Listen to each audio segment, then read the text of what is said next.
এই বেটা মোদি, এইবার বুঝবি যে তোদের হিন্দুদের মধ্যে তোরাই গ্যাঞ্জাম করবি।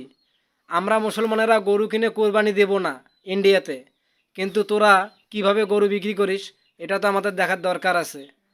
তো এই ভিডিওটা সর্বোচ্চ মূল্য শেয়ার এবং কমেন্ট চাই। হিন্দুদের এইভাবে বাঁচানো যায় না দাদা ভাই, এইভাবে একদম টোটালি বাঁচা। শুভেন্দু অধিকারী মহাশয় ভুল করছেন। নির্দিষ্ট সালে যেরকম কুরবানির প্রথা চলছিল সেই প্রথা চালু করে আমার ঋণ আছে 9 লাখ টাকা, ঋণের বোঝা শুভেন্দু অধিকারীকে নিতে হবে। কুরবানির নিয়ম বন্ধ করেছে, মানছি না, মানবো না। মানছি না, রাজ্য সরকার কুরবানির নিয়ম বন্ধ করেছে, মানছি না, মানবো না। মানছি না, মানবো না। নাহলে আমার স্বামী সুইসাইড করবে বলছে, সন্তান অনাথ হবে, কিভাবে চালাবো? আমি তো মেয়ে মানুষ, আমার কি বাইরে যাওয়ার ক্ষমতা আছে? আমি কি ইনকাম করবো? রেখা পাত্র দিদি ভাই যে কথা বলছে যে গরু যে 14 বছর বয়সীকে কুরবানি দিতে হবে, কথা তো এতদিন ছিল না। মাত্র 15 দিন ক্ষমতায় এসে আজকে নতুন নতুন নিয়ম, নতুন নতুন কথা চালু করছে। এই নিয়ম তো নেই, মানুষের জীবনের গ্যারান্টি নেই, তাহলে গরুর 14 বছর জীবনের গ্যারান্টি আমরা কিভাবে নেবো? কিভাবে নেবো? শুধু তো গরুকে খাওয়ালে আর গরুকে দুধ বিক্রি করলে তো আমাদের সংসার চলবে না। কুরবানির প্রথা ছিল বলে গরু তুলতাম, গরু পুষতাম।